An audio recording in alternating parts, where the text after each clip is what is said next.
No robarás las botas de los muertos por Mario Delgado Aparaín. El sitio y la destrucción de Paysandú fueron tal vez el más aberrante prolegómeno a la Guerra del Paraguay. Entre fines de noviembre de 1864 y principios de enero de 1865, esa pequeña y próspera ciudad uruguaya, sobre la costa del río Uruguay, resistió y finalmente sucumbió al asedio de una triple fuerza integrada por colorados golpistas al mando de Venancio Flores, tropas argentinas enviadas por el presidente Mitre y una poderosa escuadra brasileña. A la reconstrucción literaria del episodio histórico, la novela superpone un entramado ficticio donde el aventurero andaluz Martín Zamora, prisionero casual en la ciudad sitiada, escribe sus memorias, para que aquellos que quisieran emigrar a esta tierra fueran informados, con un estado de ánimo que irá cambiando desde la extrañeza inicial al compromiso con una guerra de la que finalmente también habrá de sentirse parte. A medida que nos muestra cómo Paysandú se convierte en escombros, cómo se cubre de cadáveres y es saqueada por los guerreros victoriosos, no robarás las botas de los muertos, nos habla del valor y la cobardía, de la locura, el odio y la abnegación. Y nos remite a los tacitos códigos y mandatos de la guerra, ineludibles para quienes voluntaria o involuntariamente se ven envueltos en ella. Mario Delgado Aparaín. No robarás las botas de los muertos. Sumario. Entre diciembre de 1864 y enero de 1865 ocurrió uno de los episodios más dolorosos de la historia uruguaya, el sitio de Paysandú. Allí, se enfrentaron los 600 defensores liderados por Leandro Gómez, comandante de la plaza, y 16.000 hombres de 3 ejércitos invasores. Detrás se extendía un telón de intereses internacionales. La contienda terminó trágicamente para los sitiados, marcada por la inmensa desigualdad de fuerzas. Mario Delgado Aparaín introduce su propia ficción en esa Paysandú que va quedando en escombros, cubierta de cadáveres y saqueada por guerreros victoriosos. Con más de 8 ediciones agotadas, No robarás las botas de los muertos, Premio Bartolomé Hidalgo 2002, es ya un clásico de la novela histórica. Las ruinas de Paysandú, poco a poco van emergiendo entre la neblinosa suciedad del humo. Frente a la ciudad y casi en el centro del río Uruguay, aparece una isla pequeña y arenosa. No tiene ninguna vivienda, solo pastos aquí y allá, muchos pastos y pequeñas arboledas. Allí, bajo tiendas y pequeños ranchos miserablemente construidos con juncos, se han refugiado los habitantes de Paysandú. No hay casi hombres entre ellos. Los aptos para el servicio de las armas, que no llegan a 700, están atrincherados en la ciudad. Rodeándolos en un círculo perfecto que incluye a la armada del barón de Tamandaré apostada en el río, hay 16.000 hombres de 3 ejércitos muy bien pertrechados. Y cada hora que pasa bajo el azul de diciembre, nos asegura de que allí no quedará nada. L'Italia, 31 de diciembre de 1864. Dice que la Ilíada contiene 3 lecciones. Nunca admires el poder. Nunca desprecies a los que sufren. Y no odies a tus enemigos. Nada está a salvo del destino. Carlos Fuentes. Los años con Laura Díaz. Busca antiguas ciudades en ruinas, mira las calaveras de los muertos de ayer y los de antaño. ¿Quién es el malhechor y quién el bienhechor? Cantar de Gilgamesh. 1. A mediados del siglo XIX, un hombre muy alto, flaco y de notoria mala suerte, escribió sobre sus pasos por una aventura que no le era necesaria, a fin de que todos aquellos que tuviesen el deseo de emigrar al Río de la Plata fueran informados. No les ocultó ni lo bueno ni lo malo, ni los alentó ni los desalentó, aunque nada lleva a suponer que estuviese feliz de estar allí donde estaba, en una tierra indecisa, confinado en un calabozo del pueblo de Paysandú, a punto de ser sitiado por 3 ejércitos y lejos de su gente. Al parecer, aquel hombre muy alto y flaco, con los pies destrozados por las caminatas interminables, escribió para que en el futuro supiesen que alguna vez existió, que era oriundo de Castellar de Andalucía, que su nombre fue Martín Zamora y que la vida es capaz de sorprender al más avispado, con violentas bifurcaciones relacionadas tramposamente con la gloria o la desgracia. Escribió porque la palabra es signo y seguramente habrá considerado que solo el signo trasciende la vida, porque ha sido siempre de ese modo y el que no lo comprenda así es apenas una bestia sin pasado.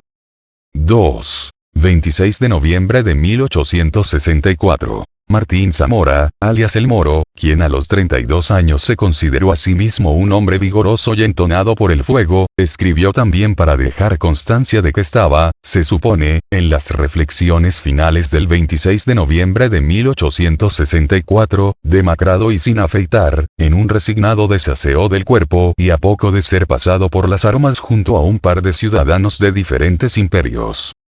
A juzgar por sus apuntes, es fácil suponer que la historia le ocurrió con tal aprevio que pasó abruptamente y contra su voluntad de los campos andaluces al océano, de las cantinas de Río Grande del Sur al calabozo de una población desconocida, sin tener oportunidad de conocer en aquel lugar del mundo, mucho más allá de lo que le enseñaron sus propios ojos a través del ventanillo de la mazmorra.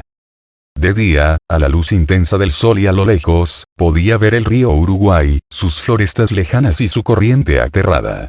Sabía que más acá, a su izquierda, estaba el enigmático teatro cerrado y a unas 3 manzanas, el hospital resignado a esperar a los mutilados de una guerra inevitable. A 50 pasos del ventanuco, los fondos de un almacén de ramos generales llamado una ancla dorada. Solo eso podía haber de aquella villa de calles anchas y rectas centrada en la Plaza de la Constitución y en la iglesia parroquial aún inconclusa en su construcción sin pretensiones, todo a punto de ser humillado por un trío de invasores prepotentes. De noche era otro mundo. Apenas tinieblas heridas aquí y allá por la luz amarillenta de los faroles de aceite. Pero a la madrugada desaparecían los fantasmas y los buques de altas arboladuras formaban una reja intrincada de palos y obenques ante la isla Caridad, estirada frente al caserío encalado.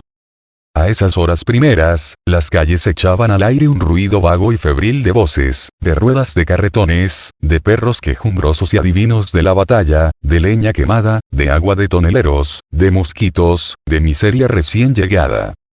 3. El guardia, un individuo indiado, indiferente y sombrío, lo observó comer sin apetito y respondió con parca gentileza a sus preguntas. Por él supo Martín Zamora que hasta el cercano ayer, Paysandú era una ciudad de cierta prosperidad, con más picardías en los zaguanes que revueltas en los sótanos, construida al capricho, con las calles limpias y casas hogareñas de un solo piso, un pequeño mundo austero y sólido, recostado en perpetua somnolencia sobre la cuchilla que cae al río Uruguay.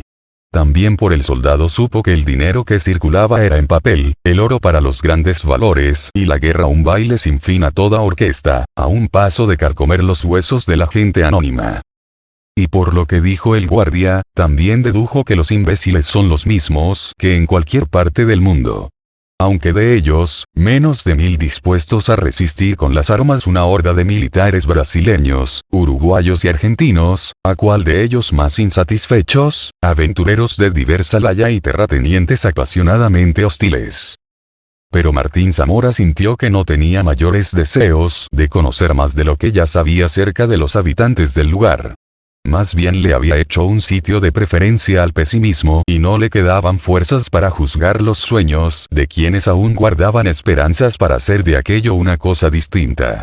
La conciencia de la decrepitud física es algo muy difícil de sobrellevar y por entonces sentía que le titilaba más que nunca el párpado izquierdo, que nada lo diferenciaba de un pingajo colgando del abismo, de un vagabundo inexpresivo que seguía el contorno del paisaje y miraba lo que podía ver del cielo, perdiéndose en nostalgias de lejanas cantinas con mesas manchadas de grasa, de música balseada en recintos ahumados, con ruido de sillas y de vasos, confusión de voces y mujeres maquilladas fáciles de contemplar.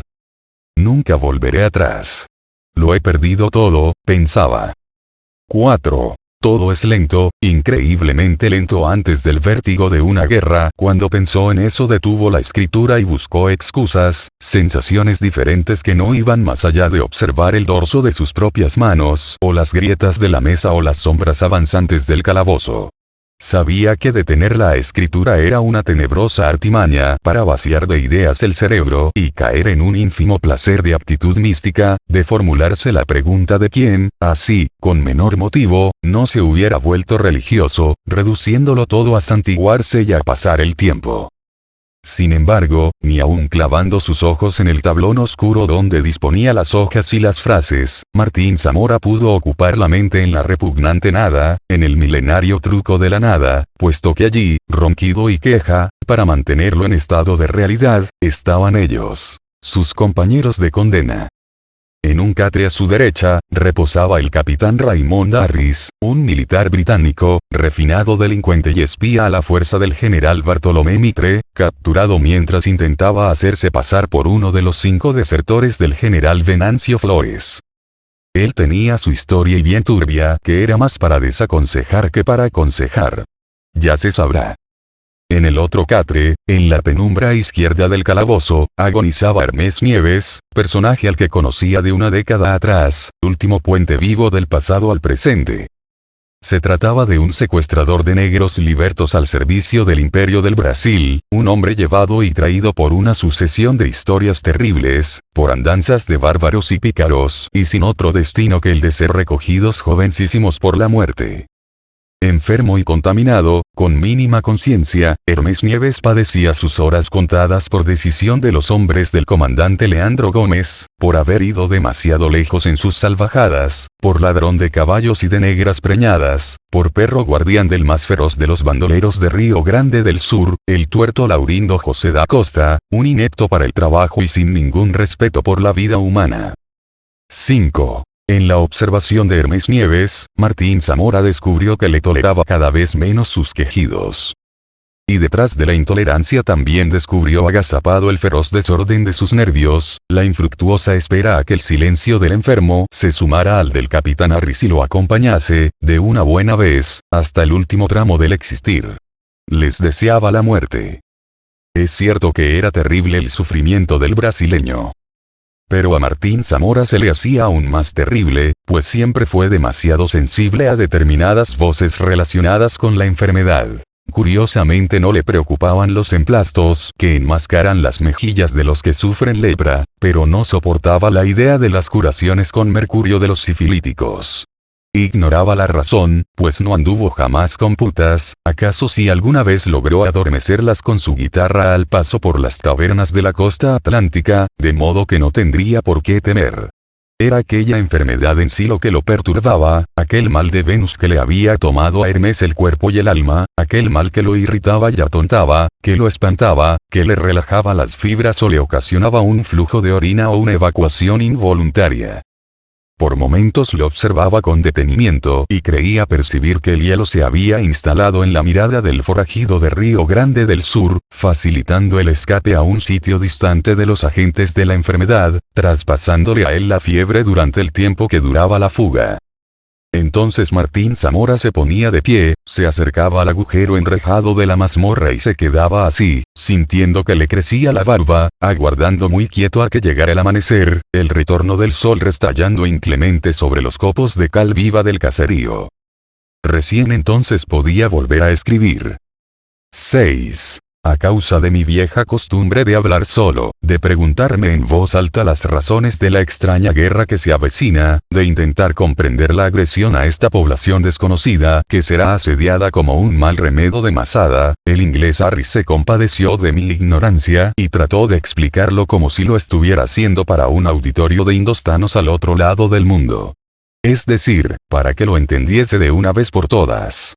Y lo que ha quedado en mí tras sus palabras ha sido el sabor de lo perverso, pues será este el preámbulo de un despojo que cargará de oprobio a los endemoniados protagonistas, a saber, son el emperador Pedro II del Brasil y Bartolomé Mitre, presidente de los argentinos, general y cronista de una historia antojadiza.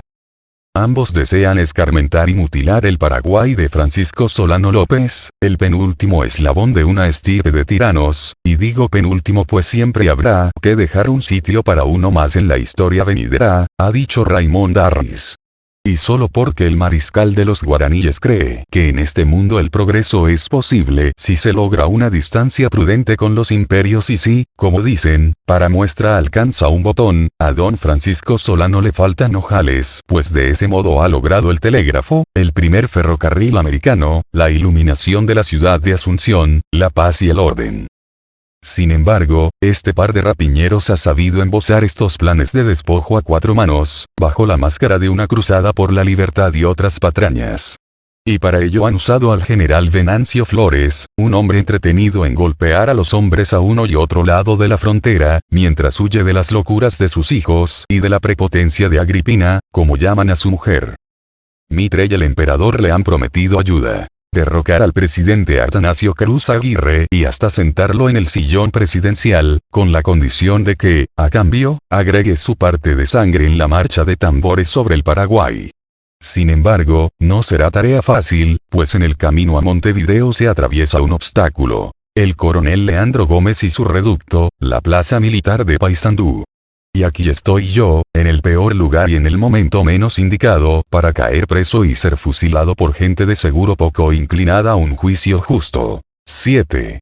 Un reducto inútil, le dijo con desprecio el capitán Harris. El inglés no desperdiciaba la oportunidad de hostigarlo y hablaba con la seguridad de quien sabe de antemano que todo está perdido. Y por lo que decían, se las había ingeniado para que el general Mitre supiese en Buenos Aires, que Paysandú estaba lejos de ser inexpugnable, que se trataba apenas de 8 manzanas donde las trincheras se reducían a 15 bocacalles que no sobrepasaban las 10 zancadas ninguna de ellas. Tristes escarpas de madera rellenas de tierra en su interior, con sus troneras improvisadas y sus correspondientes guerreros del honor detrás, capaces incluso dentro del servicio agotador, de cuadrarse con cierta elegancia ante los oficiales de la guardia. Un reducto inútil defendido por un puñado de soberbios, volvió a decir. Tan soberbios como un inglés, respondió Martín Zamora, logrando que se callara. Sin embargo, intuía que ni las luces del amanecer eran capaces de aclarar qué demonios era aquello que los defensores esperaban. O tal vez, nadie lo mencionaba en voz alta por temor a que el deseo jamás se cumpliese. Sin embargo, al fin, Martín Zamora lo supo. No por el guardia indiado apostado tras la puerta, sino por el mismo Raymond Harris, quien se burlaba sin ningún decoro de la esperanza de los habitantes de Paysandú. Desde una semana atrás, esperaban la llegada salvadora del ejército fantasmal del general Juan Zara, el auxilio prometido desde Montevideo por el presidente Atanasio Cruz Aguirre. O deliraban en secreto con la promesa de ayuda del mariscal López y sus 35.000 paraguayos. O imaginaban al caudillo Urquiza, a sus 2 hijos Diógenes y Baldino y a sus 3 caballos blancos, cruzando el río Uruguay con sus 15.000 jinetes para amedrentar a carcajadas y sin disparar un tiro a los lujosos macacos del imperio y al salvaje colorado y unitario Flores, sostenido por el oro escondido de los porteños de Buenos Aires. Los anduceros soñaban secretamente. Ojalá les llegue, dijo Martín Zamora. El inglés soltó una risa muy seca, demasiado estentórea para la cavidad del calabozo. Movía la cabeza a un lado y a otro, como si tuviera abejas en el pelo, como si todo le resultara inverosímil, desquiciado, fuera de lugar. Créame, Zamora. Si cada esperanza fuese un árbol, Asunción, Montevideo y Paysandú serían invisibles en medio de la selva. Que no esperen a nadie, que lo único que habrá de llegar son las inevitables crueldades. 8. A finales del invierno de 1864, empezó a circular en el sur de América la negra noticia de la inminencia de la guerra. En el Paraguay, la selva de la que hablaba Raymond Harris rodeaba al mariscal Francisco Solano López y a su alrededor nunca faltaban los amigos, los diplomáticos, los alcahuetes y los asesores que le daban un ánimo desmesurado. Es más, en la ruta de los repartidores de rumores y secretos, hubo quien una tarde se le apareció en su campamento de Cerro León y lo puso tan eufórico, que el mariscal optó por prescindir de asistentes para lustrar sus propias botas o para frotar con algodones aceitados la hoja de su espada. Fue el embajador uruguayo Vázquez Sagastume quien le transmitió la noticia de que en la provincia argentina de Entre Ríos el pronunciamiento contra Bartolomé Mitre y el emperador del Brasil era universal, y que hasta el mismo general Urquiza había llegado a advertir públicamente, que si el ejército imperial brasileño se atrevía a invadir el Uruguay, él no dudaría en cruzar el río con todo lo que tuviese a mano para impedirlo. pues 3 semanas después, cuando se enteró de que la invasión al territorio uruguayo había comenzado, el mariscal López decidió que la hora de las apuestas había llegado y envió al santafesino José de Caminos con una propuesta muy clara para el caudillo de Entre Ríos. Le tendía la mano y lo invitaba a pronunciarse contra Buenos Aires. Vaya, José, y dígale a don Justo que si tiene un huevo bien puesto como dice, que se pronuncie de una vez por todas contra Buenos Aires. Y que si tiene los dos en su sitio, que formalice enseguida una alianza conmigo y con el gobierno blanco de Atanasio Cruz Aguirre en Montevideo. La idea del mariscal era oponer otra triple alianza a los devoradores de tierra. Y mientras escuchaba al emisario con las manos a la espalda, Urquiza tomó conciencia de que de la noche a la mañana, se había convertido en el verdadero árbitro de la guerra inminente, pues del lado que él se inclinase, estaría la victoria. Sin embargo, el caudillo jugó más con su cintura que con su brazo de levantar ejércitos, adelantó al político que habitaba en él y retrasó al militar.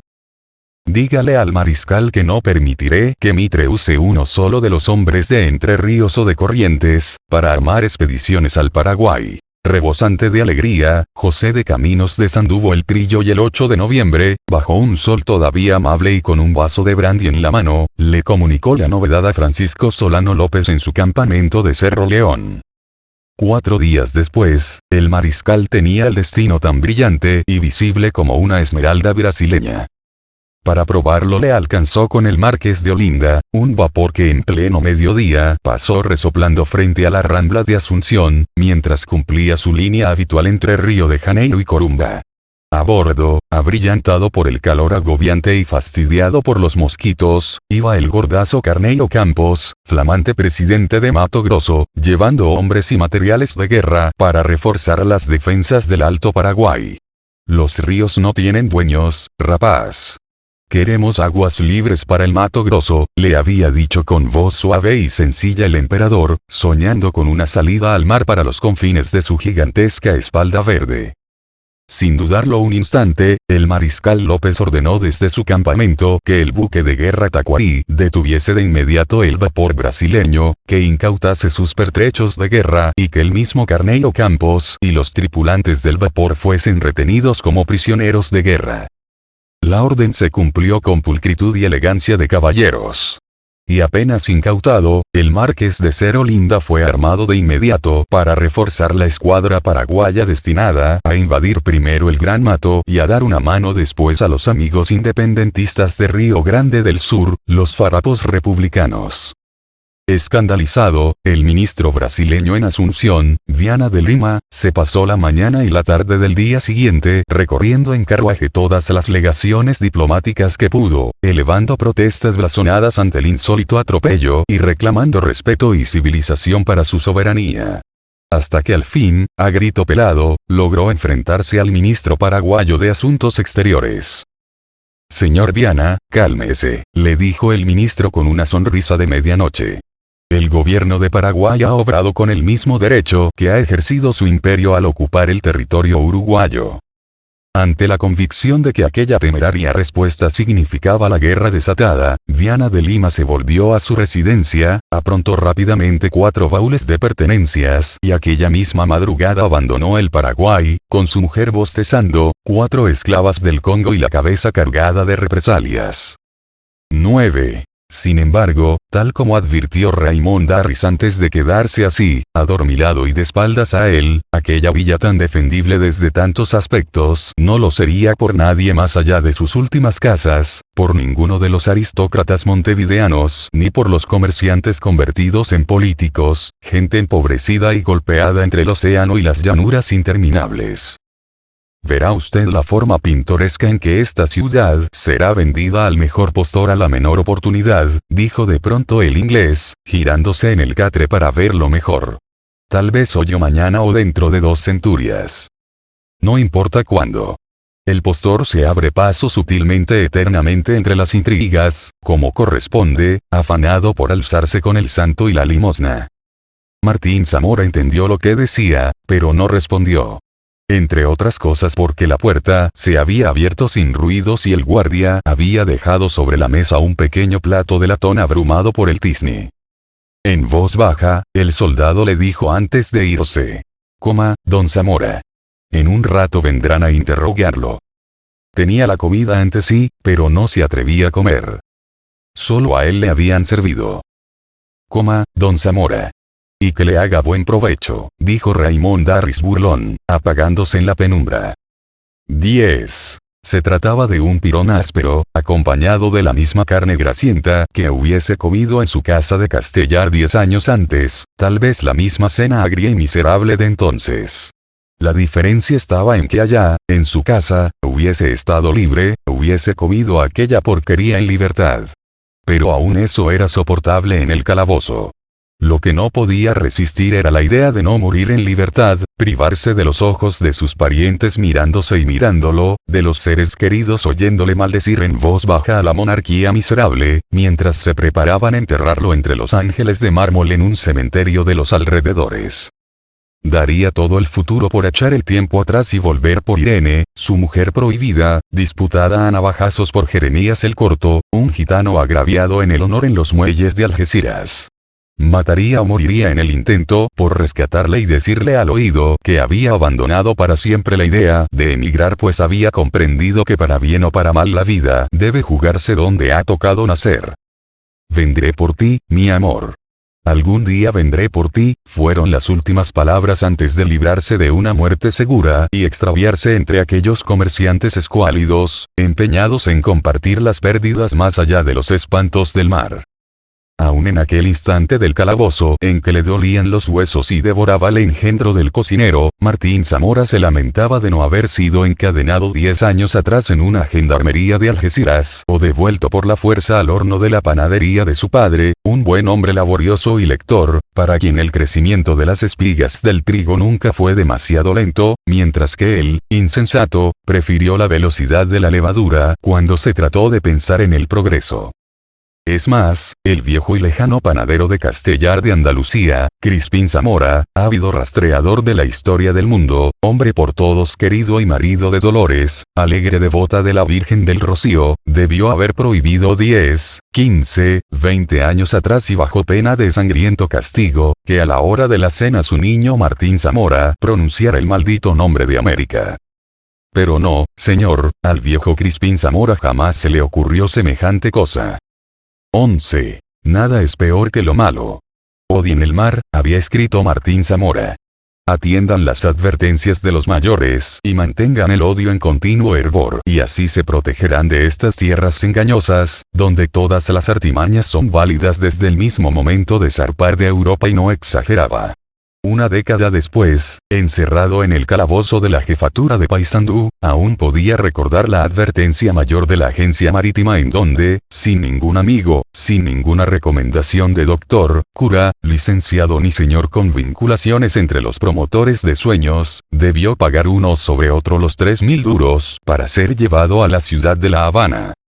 Si esforzaba la memoria podía ver aquel cartelón en letras góticas, lúgubre, vaticinando que solo los sanos y recios serían capaces de soportar la trampa del engaño, el destino incierto que se escondía allí mismo, detrás de la instrucción. Los pasajeros estropeados, enfermos, ciegos e idiotas, serán rechazados y no podrán reclamar lugar a bordo. Pues allí terminaron 92 ciegos e idiotas con sus respectivos sitios asegurados en las bodegas, con lechos compartidos por 5 personas, vino a 4 duros la botella y 2 la libra de manteca. Como todos, Martín Zamora pagó por la utopía y aún sentía en su mano izquierda los dedos de su mujer furtiva deslizándose fatalmente de los suyos, despidiéndolos sobre los maderos podridos del puerto de Algeciras, mientras los olores pestilentes subían del fondo del muelle para menoscabar aquellas lágrimas distantes, cada vez más lejos en el tiempo, tanto como para que se hubiera levantado el moho sobre aquel 3 de diciembre del 54. Pero el mar, santo cielo, aquellas olas increíbles que se levantaban en explosión hasta el infinito, como en la pintura de un plato japonés, las montañas más altas que hubiera visto jamás, detrás de las cuales emergía una y otra vez, para saludarlos a las carcajadas, el diablo que nunca se mostraba. 12. Apenas a las 9 horas de iniciado el viaje, 11 marineros, un capitán y 92 perseguidores del Dorado ya estaban en alta mar a merced de un viento feroz que amenazaba con colgar la nave de una nube. ¿A cuál de ellos más reventado y descompuesto? Pues el rolido y el tangaje eran tan fuertes que hombres y maletas, bultos y mujeres saltaban o caían aparatosamente, golpeándose unos contra otros. Y a las 10 horas todos estaban mareados, desfigurados por el terror, desencuadernados por las diarreas y el vómito, odiándose los unos a los otros en un feroz espectáculo que duró casi un mes. Un capitán y los marineros bajaban a las bodegas cada 2 o 3 días, dándose palmadas en la espalda unos a los otros, solo para burlarse de los caídos, disfrutando en grande a costa de la zaranda general y gritándole a los viajeros que aquello era apenas un garbanzo naufragando en una olla de caldo enfurecido, si se lo comparaba con los desastres que les esperaban en los días por venir. Y en realidad así fue, la desgracia fue pródiga con aquellos infelices. Empezando por la terrible noticia del destino burlado. Pues vaya a saber en qué paralelo y en qué meridiano, con las armas a la cintura, el cretino del mando decidió, más bien ya llevaba consigo la decisión de sus regentes, que el barco no iría a La Habana ni a Santiago de Cuba, ni a Puerto Plata ni a Samaná en Santo Domingo, ni a Maracaibo en Venezuela, ni a San Juan del Sur ni a Tampico, ni tampoco a ningún puerto de la Confederación Norteamericana como esperaban otros. Durante un rato reinó el silencio. Pero de pronto, aquella gente desgraciada que se miraba entre sí como si la figura del capitán les impartiera solemnidad, estalló de incomprensión. ¿Cómo dijo? Fue el grito unánime, una sola garganta impotente lacerando la inmunda piel del océano. Terese. Eso dijo. Que no a Cuba. Que aquello era un volcán que podía estallar antes de que llegásemos a destino. Que 2 días antes de que emprendiésemos el viaje, se había enterado por las autoridades de la empresa naviera, que el presidente Franklin Pierce se había vuelto loco de ambición y se aprestaba a convertir a Cuba en un agregado feliz a los estados esclavistas de la Unión. Enfurecido, el barbudo agregó que la descarada tramoya contra España ya había sido descubierta, que los usurpadores se habían reunido en secreto en no sabía dónde, si en Bélgica o en Prusia, y que hasta habían llegado a firmar un manifiesto para despojar a la corona. Entonces os guste o no, que no a Cuba, pues la guerra se viene, afirmó. Y que tampoco a Nueva Orleans, que a Nueva Orleans menos. Que no a ningún sitio de esos. Que por la riqueza en ciernes, las mujeres dadivosas y la falta de exigencia de documentación, comparada con la minuciosidad de la reglamentación americana, a todos los colonos les convenía la Argentina. ¿La Argentina? ¿La Argentina? Preguntaban una y otra vez. ¿Quién tenía siquiera la palabra Argentina registrada en su cerebro? Nadie. Ninguno de aquellos 92 estropeados, ciegos e idiotas la tenía. Oh Dios, si habremos protestado. Hubo insubordinación en los corazones de las escasas mujeres y deseos de matar en los hombres que sabían hacerlo. Sin embargo, el capitán nos atiborró de vino y ajo y terminamos por vomitarlo todo a los bandazos junto a las blasfemias y las ratas. No tardaría en enterarme de que los inesperados cambios de rumbo en alta mar eran más que frecuentes, que los agentes de los armadores se valían de estos bajos recursos para aumentar sus ganancias a costa de los incautos que fantaseaban con el horizonte. A mitad del viaje, auxiliados por el agua sin límites y la prepotencia de las armas, en lugar de recomendar las refrescadas casas de hospedaje de La Habana, los hostales de Veracruz o los pequeños hoteles de Nueva Orleans o de Saint Louis, aquellos estafadores terminaban hablando de las bondades de Montevideo o del Chubut, de Colonia del Sacramento o del Rosario de Santa Fe, de la selva de los estuarios y hasta del fondo del Río de la Plata para los declarados en rebeldía. También les hacían saber que de ser cierto aquello de considerarse los mejores trabajadores de Europa, allí estarían las fondas de Jacobson, los almacenes de los hermanos Espinosa y otros semejantes a orillas del Paraná, para que fuesen contratados por los estancieros magníficos.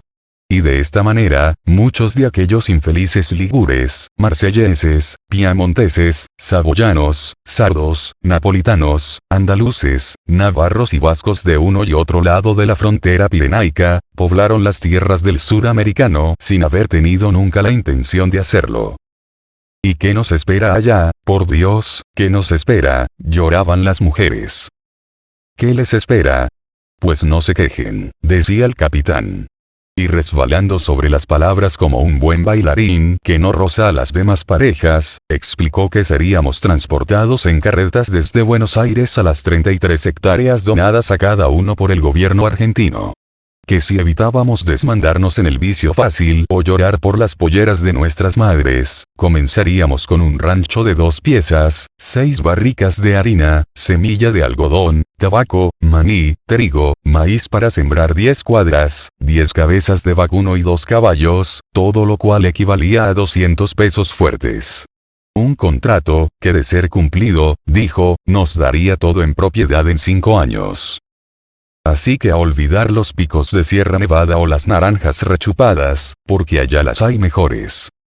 Festejaba el indecente, mientras trepaba la escalera que daba a cubierta y dejaba atrás el silencio de los impotentes. 14. Si bien padecía un serio endeudamiento con la honestidad, el capitán del barco no les había mentido al justificar la grosera estafa del cambio de rumbo. Un mes antes de que Martín Zamora se enterase en medio del océano de que no iba hacia La Habana como era su deseo, el presidente Franklin Pierce, convencido de que el destino de la isla de Cuba tiene que ser siempre extremadamente interesante para el pueblo de los Estados Unidos y vital para su seguridad, instruyó a sus embajadores en Madrid, en París y en Londres, para que se reuniesen en secreto y estimasen seriamente la posibilidad de hacerle una oferta de compra a la empobrecida corona de España. La reunión, entre putas francesas, borracheras descabelladas y papeles lacrados, duró una semana y se realizó en 2 tramos. El primero en la ciudad belga de Ostende, y el segundo en la prusiana Aix-la-Chapelle. Pero antes de abordar la segunda reunión, tanto el tema secreto como el despilfarro de los 3 embajadores ya habían trascendido y escandalizado a la diplomacia europea, aunque nada impidió que el 15 de octubre de 1854, estamparan sus firmas sobre aquel manifiesto de Ostende, un engendro descarado que concluía con la absoluta convicción de que el gobierno de los Estados Unidos debe hacer un esfuerzo inmediato y diligente por comprar Cuba a España. En un pasaje del documento, aquellos 3 piratas de levita razonaban con envidiable seriedad y equilibrio mientras vaciaban botellas de brandy y perseguían prusianas desnudas por los jardines. Cuando ofrezcamos a España un precio por Cuba que sea mayor que su valor presente, y esta oferta sea rechazada, será el momento de plantearse la pregunta. Cuba, en posesión de España, representa un serio peligro a nuestra paz interior y a la existencia de nuestra amada Unión. Si esta pregunta se contesta de forma afirmativa, entonces, toda ley, divina o humana, justificará que liberemos ese territorio de España, si es que tenemos el poder. Y esto basado en el mismo principio que justificaría que un individuo tirara abajo la casa en llamas de su vecino si no dispusiera de otros medios para evitar que las llamas destruyeran su propia casa. En esas circunstancias, no deberíamos tener en cuenta los costos, ni considerar lo que España pudiera oponer en contra nuestra. Nos debemos abstener de entrar en la cuestión de si la presente situación de la isla justifica una medida semejante. Sin embargo, no cumpliríamos con nuestro deber ni seríamos merecedores de nuestros bizarros antepasados, traicionándonos ante la posteridad, si permitiésemos que Cuba se africanice y se convierta en un segundo Santo Domingo, con todos sus horrores para la raza blanca, y que sus llamas se extendiesen a nuestras costas vecinas, poniendo en serio peligro, o consumiendo, la blanca textura de nuestra unión. Tememos que el curso y la dirección de los acontecimientos tiendan rápidamente hacia una catástrofe de esa naturaleza. Sin embargo, tenemos esperanzas en lo mejor, aunque debemos estar preparados para lo peor. 15. Con el estómago destrozado y un odio en el que sumergió su cabeza durante el resto de la lamentable travesía, Martín Zamora vio tierra americana a las 28 jornadas de haber iniciado el viaje. Curiosamente, el acontecimiento de divisar los promontorios del horizonte alcanzó para que muchos olvidasen las iniquidades ocurridas en medio de las aguas y hasta perdonasen la humillante arbitrariedad del capitán. Con sorprendente facilidad acomodaron el pensamiento al frenesí, como si así lo hubieran tenido desde el día en que decidieron abandonar sus camas de olores seculares para apostar a este mundo desnudo. Parecían presentir el néctar de los frutos deleitosos, la abrumadora majestad de las riberas, el encanto agobiante de las papayas, los plátanos, el aguacate, el mango, el café. A cambio echaban por la borda la verdad, la otra verdad, la que iba a brindarles su situación de derrota, que hallaría, acá o allá, el expolio encubierto o la guerra declarada. Por la noche los infelices cantaban, jugaban, festejaban. Cuando la luna aclaraba el mar tranquilo, bailaban farándulas dando la vuelta al barco. Y se olvidaban de aquellos que postrados en el suelo maldecían haber nacido para ver tan triste espectáculo. Martín Zamora se preguntaba, acodado en cubierta y amansado por el reflejo de la luna sobre el agua, ¿qué sería de ellos al año siguiente? 10 años más tarde, en las penumbras de Paysandú, se formularía la misma pregunta. ¿Cuántos de los 92 ciegos e idiotas estarían vivos y reproducidos y cuántos más sombreros que cabezas habrán quedado a la hora de las pestes y de las guerras de nunca acabar? Porque aquí, escribió, tanto el mandiría como el audaz, muere matemáticamente, en toda regla, sin error de suma o pluma. Sin embargo, Martín Zamora pudo escapar del itinerario prefijado apenas los sorprendió la primera escala en la costa del Brasil. Decidió que allí sería el fin de su viaje. A 11 días de Montevideo, 12 de Buenos Aires y un abismo en las espaldas que lo salvaría de la brasa para caer en la llamarada. Cuando al atardecer el barco hizo las velas, listo para abandonar el puerto brasileño, un joven marinero de sotabarba diáfana, recostado en el amarradero al pie de la rampa, le adivinó las dudas y le dejó caer un comentario de piadosa comprensión. Es duro el destierro. Duro y cobarde, dijo Martín Zamora, dándole la espalda en un impulso que lo alejó definitivamente del lugar. Y cuando el barco se hundió en el horizonte para proseguir su viaje bordeando el continente, él ya no estaba en sus bodegas. Se encontraba anclado en una fonda ahumada, dejándose hechizar por la ginebra holandesa, las feijoadas carbonadas con tasajo y el colorido estridente de los vociferantes portugos, gente que parecía no conocer la tristeza. Mientras tanto, en el jolgorio de una soledad desmesurada, Martín Zamora comenzó a ser, con 22 años, el que todos conocerían más tarde como el Moro, un hombre con apreciable desgracia y una maldad que en tiempos de panadero no tenía. 16. A 10 años de distancia todo parecía haber terminado. Y en pocos minutos tendría que dar cuenta ante autoridades desconocidas, por aquel tramo de su existencia de la cual un testigo, su compinche inseparable, el temible Hermes Nieves, aún sobrevivía. Han exigido sus vidas en nombre de una justicia inubicable, han sido declarados culpables por haber caído en incendios, Californias, asesinatos y levas de negros fugitivos en una tierra de nadie.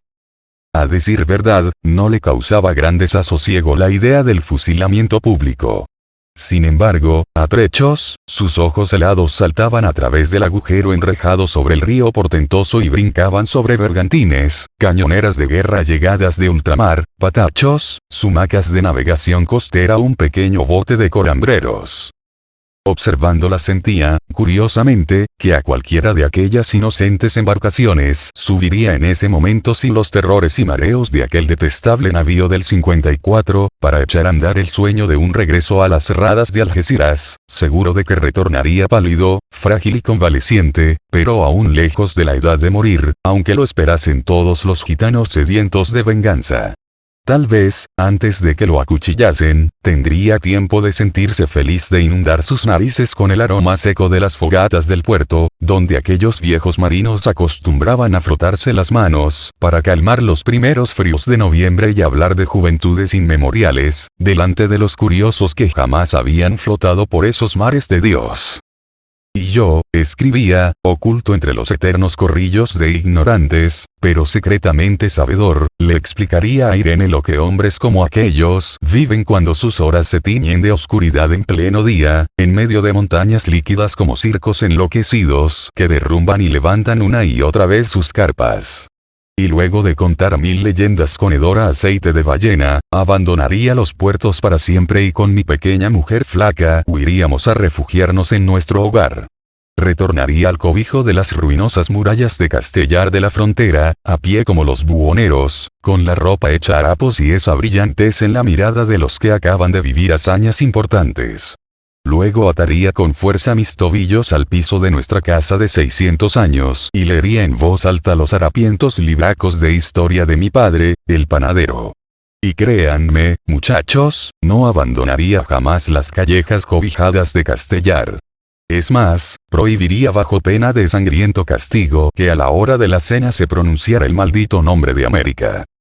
17. Pero lo que acababa de escribir Martín Zamora era un sueño imposible. Antes de todo delirio debía padecer el dolor que produce la verdad y contestar las preguntas de los dos notables que se acercaban por el pasillo. A poco, al igual que el día anterior, les oyó trepar los 3 peldaños de la escalera. Abrieron la puerta del calabozo y luego la volvieron a cerrar con un estruendo irrespetuoso del sueño de los presos, pero sin lograr que ni a Raimonda Arris ni a Hermes Nieves se les alterase el ronquido. El más joven de los dos, un abogado cargado de mariposas en el habla llamado Luca Del Piero, director del periódico Il Propagatore italiano y obsesionado por el afán de salvar del filo de la muerte a los condenados, no dudó en molestarlo con una ojeada que a todas luces parecía decir: si salvo tu vida te hago mío, varón de mala suerte. Pero, afortunadamente, aquel putillo no sería el encargado de interrogarlo. Era el otro, el capitán Hermógenes Masanti, un hombre sobrio, extraño, que cada poco trecho de palabras, a veces con desafortunados dejos de ternura cristiana, le reiteraba la invitación a hablar de sus andanzas, de sus compinches o de su conocimiento del general Venancio Flores y de su ejército de negros obsequiados por el general João Neto, gente capturada una y otra vez en territorio del Uruguay por la gavilla que integraba Martín Zamora, alias el Moro. Era evidente que además de tratarlos como a vulgares cazadores de africanos, el abogado Luca Del Piero les atribuía una trascendencia que ni él ni Hermes Nieves hubiesen imaginado en una ronda de tragos y buenas bromas. Pero al capitán Hermógenes Masanti le importaba solo Martín Zamora, pues parecía ver en él un vidrio ahumado a través del cual, si lo interrogaba con habilidad, podría entrever el bestial avance hacia Paysandú de aquellos ejércitos innumerables, comandados por insaciables devoradores de cielos. Podía adivinar al emperador del Brasil y a Bartolomé Mitre en tortuosas maniobras con el general Venancio Flores para hacerse de estas tierras y luego entre los tres, como corresponde en los acuerdos sagrados, borrar del mapa al soberbio Paraguay de Solano López, bastión de los 20 apellidos como se ha dicho por ahí. 18. El capitán Hermógenes Masanti, empeñado en redimirlo y librarlo del pelotón de fusilamiento, daba cuenta de un fastidio incontenible. Cada pocas palabras, se le veía distraer el interrogatorio para derramar una mirada de profundo desprecio sobre el postrado Hermes Nieves. A su juicio, un verdadero criminal. Y le irritaba oírlo roncar en una ausencia impúdica, relajado y sin ninguna tensión muscular, protegiéndose en la hedionda oscuridad del camastro. Y en verdad, parecía definitivamente inmóvil si no fuera porque a veces se le oía gemir bajo su barba de macaco enojado, tal como si transmitiese para nadie la información de que estaba enfermo, de que se les moriría mucho antes de que alguien le pusiera una mano encima. Llegó el momento de hablar, Zamora. ¿O prefiere que lo llamemos Moro como le apodan los macacos? Hable y será más fácil para usted. ¿Y para él? Preguntó con sorna Martín Zamora, señalando el bulto de Hermes Nieves. De ningún modo. Ese negrero hijo de puta ya debe darse por muerto igual que el gringo Harris. Pero con usted puede ser diferente, y hasta tengo elementos a la vista para creer que no es de la misma calaña. El capitán observó los papeles de Martín Zamora diseminados sobre la mesa y que hasta el momento había respetado sin exigirlos y agregó: lo que no me encaja es que un hombre culto, como parece usted, se haya vinculado a esta gentuza. Por primera vez Martín Zamora observó al capitán Masanti con extrañamiento y sospechó que no era sincero, que no había tomado interés ni en su persona ni en su caso, ya que si quería ayudarlo como parecía ser su intención, lo único que tenía que hacer era mandar a buscar al cónsul español. De todos modos, no por satisfacerlo, sino más bien para abreviar el trecho de la intriga, para averiguar lo que se traía el oficial tras el dudoso gesto humanitario de tramitar una posible clemencia de última hora, decidió no perder el tiempo. Lo agobiaría con palabras, le donaría su ruindad adquirida en el Brasil y ¿por qué no? También la de Hermes Nieves, sin intención de nada a cambio. 19. No podía contener su mirada. Se le iba como el humo, lejos, por la pequeña ventana enrejada. Sus ojos volaban sobre los techos de la ciudad hasta descender sobre la isla Caridad, cada vez más remota y menos vulnerable, cada vez más poblada de niños y mujeres, los desalojados de Paysandú, a los que nadie se atrevería a bombardear. Fue entonces cuando percibió a su lado el perfume dulzón de Luca del Piero. El abogadillo se había acercado con desdén e intentaba pescuecear como una garza, hurgar a través del ventanuco las razones que, afuera, atraían la atención del condenado. Pero su escasa estatura no se lo permitió. No creo ser del todo Martín Zamora, capitán, dijo con misteriosa ironía el prisionero. He vivido como el moro la mitad de otra existencia igual, la buena antes y la mala después, con un mar de por medio. No soy del todo un Zamora de los que quedaron en Castellar de Andalucía, y soy tal vez el moro que acorralaron en San Leopoldo de Río Grande. Pero de todos modos, alguien debe aceptar que uno es un poco todo eso, incluyendo a este que duerme ahí, mi pobre camarada Hermes Nieves, quien no soporta la sífilis. Con afectación, Del Piero levantó los brazos al techo del calabozo y los detuvo en seco, horrorizado por entender que la suya era un tipo de piedad exótica, a la que el brasileño dormido no merecía ni por asomo hacerse acreedor. «Basta. Basta», gritó. «De una maldita vez. ¿De dónde conoce a esta escoria que usted hace su hermano, que al despertar llora y busca cómplice, que lo mira a usted y habla con dulzura del forajido Laurindo José? Ah. Lo pienso y me indigno. En eso discrepo con el capitán Masanti. No me interesan sus respuestas. Es más, ya mismo debería marchar con los ojos vendados al banco de la plaza. No contestaré ninguna pregunta ante usted, señor, dijo Martín Zamora con suavidad, sin alterarse para nada. Luego volvió a hundirse en los signos trazados en la pared por otros presos, hasta que lo sobresaltó el ruido de la puerta abriéndose y dando paso a la figura del guardia, urgido por comunicarle al oficial un mensaje en voz baja. Cuando el guardia se retiró, el capitán Masanti enderezó su espalda y decidió por fin abreviar el trámite, a sabiendas de que habían comenzado las horas del tormento para la pequeña ciudad. Entonces miró al abogado con firmeza y le dijo lo que le acababan de comunicar, que 20 leguas más arriba, el pueblo de Salto había caído en manos del general Venancio Flores sin ofrecer resistencia alguna. Luego hizo un silencio y continuó. Doctor Del Piero, le ruego que abandone el calabozo y nos deje hablar a solas.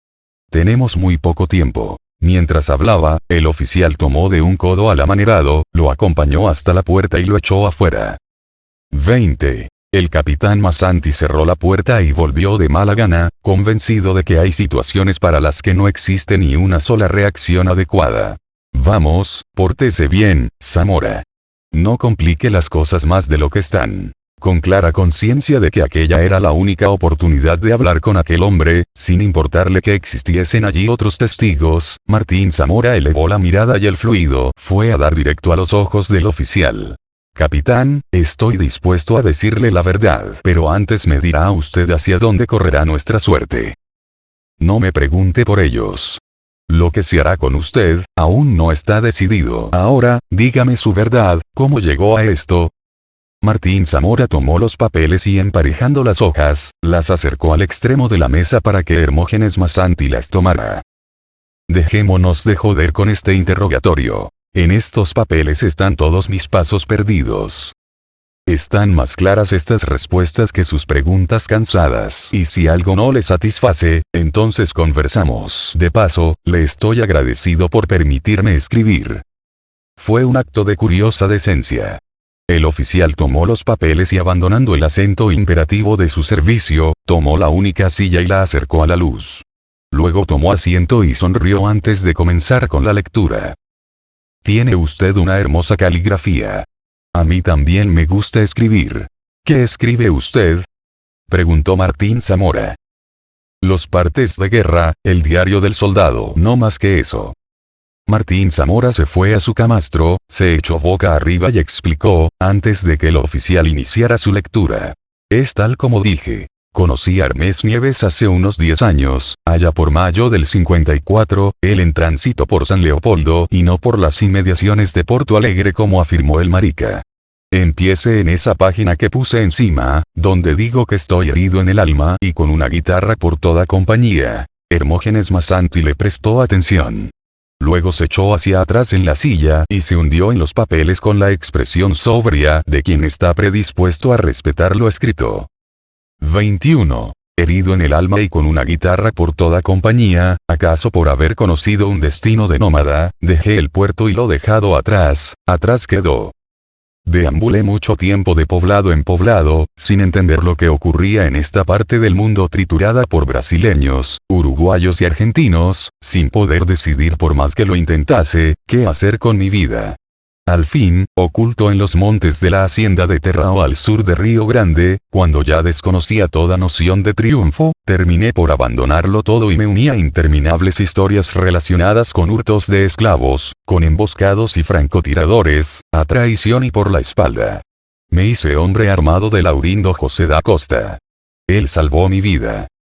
¿Cómo me uní a ellos? Muy simple. Pasaron por azar frente a mi pequeña fogata al borde del camino, rodearon mi hambruna con carne asada y me admiró la facilidad con que satisfacían la suya, permitiéndose encima los lujos propios de los saqueadores. Fue Laurindo José quien puso en mí su ojo sano, mientras sus hombres comían como perros carne fresca recién robada, asombrados de que la guitarra ablandara lágrimas de emoción al cabecilla. Ay, mando me siento perdido porque me aflige la pena. Ay, cuando me siento perdido con devoción, yo le pido a mi corazón consuela. Escucha el fandango mío que lo que digo es verdad. Escucha el fandango mío que al más hombre hace, llora los tercios si son sentidos de una copla bien cantada. Creo que el malandro lloraba y se reía, escuchándome con todo su oído, pero sin dejar de contemplar las astillas del fuego. Y al verlo en sus bruscos cambios de ánimo, aquellos especialistas del alma dejaban oír auténticos aullidos, gritos de victoria, se abrazaban y esbozaban pasos de baile alrededor de los tizones. Y a pesar de que la música que yo abordaba no era más que cartageneras, fandangos y alguna romera a la que yo agregaba letra para Irene, mi amor gitano, el jefe rompió en pago con una buena sonrisa, la primera que me dedicara a un hombre crudo en muchos años. Por lo que así de sencillo, por esa necesidad de previo que tiene el sufrimiento, la vida tuvo un giro. Laurindo José me invitó a seguirlo, a sumarme a la gavilla. Siempre y cuando, dijo, llevara conmigo el alma, la guitarra y la canción para Irene. Y yo dije que sí, daría el salto a las tinieblas. Que sí, que aceptaba marcharme con aquellos terribles fascinerosos y que el gran poder decidiera lo que haría conmigo. 22. En verdad, eran terribles. Marchábamos de noche, nunca de día. Me obligaban a beber y me pedían música bajo las estrellas, mientras cruzábamos una y otra vez la fácil frontera de la República del Uruguay.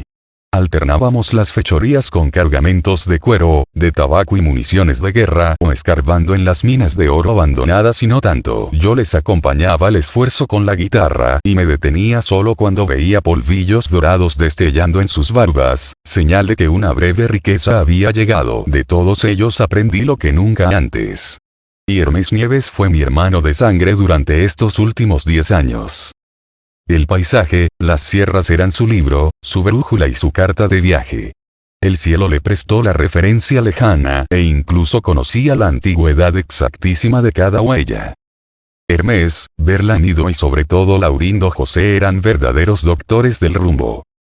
Pero mal andaba noviembre este año, cuando el jefe Laurindo José, tuerto de parche negro en el ojo y una burla de vinagre en la boca, venía de Canguazú en dirección a San Leopoldo. Lo seguíamos 6 hombres armados, un tal C. Cardoso, Víctor, Berlanido, un rubio llagado de nombre Incuta, mi amigo Hermes Nieves agobiado por la sífilis y quien habla y su guitarra. Arreábamos a una negra fantín llamada Pilar Maicí y 2 crías bautizadas libres en el Uruguay, lloronas durante 30 leguas a pie y no era para menos, pues a garrotazos en la cabeza le habíamos medio muerto al marido, un negro salvaje bautizado Almeida, quien desde el fondo del barro en donde quedó hundido, me dejó caer el odio de sus ojos hasta el último instante en que nos perdimos de vista, aunque sospecho que no perdió la vida. Tanto la madre como las niñas marchaban desnudas y descalzas. Abrojos, ortigas, espinas, soles de mediodía, frescos de la noche y tajos en los pies. Recuerdo que una de las pequeñas, mientras seguíamos un atajo que no tenía nada de camino, ni siquiera de senda, apenas un impreciso sendero entre bañados, cayó de pronto y se hundió en un charco de barro hasta tragar agua de sapos. Entonces, cuando la ayudé a levantarse para continuar la marcha, su pequeño brazo de chocolate me hizo el efecto de ser tan delgado y tan duro como una ramita a punto de quebrarse. Resultaba increíble que al final del camino pudiesen servir para algo, criaturas de Dios. 23. Pero el escándalo se armó en el pueblo de San Leopoldo. Como es costumbre con los negros, que fugan al Uruguay procurando libertades que en el Brasil no tienen, las crías capturadas serían sometidas primero a los trámites del párroco januario.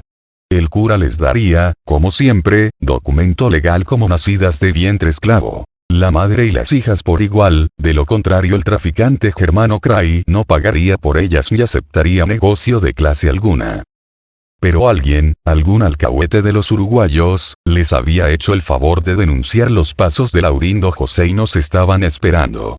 Hermes Nieves y yo, tanto va el cántaro a la fuente, debimos darnos cuenta de la trampa, pero no lo hicimos. Por orden del jefe, en vanguardia de vigilancia para no entrar al azar, nos anticipamos al grupo en 1 hora y llegamos en medio de la noche a San Leopoldo. Debo confesar que no cumplimos en nada con las precauciones y nos metimos con toda la sed de los caminos en la baraúnda de la casa de la pastora, la taberna del viejo Verísimo. Nadie impidió que nos acomodásemos en la barra, ni que eligiésemos entre mujeres disponibles, ni que tuviésemos fragmentarias conversaciones con gente conocida. Recién media hora después, bajo los truenos retumbantes de una tormenta sin agua, comenzamos a entrever lo que ocurría en aquella taberna poblada por una cantidad inusual de parroquianos, y que debió inducirnos a sospechas desde un principio. Pero ya era demasiado tarde.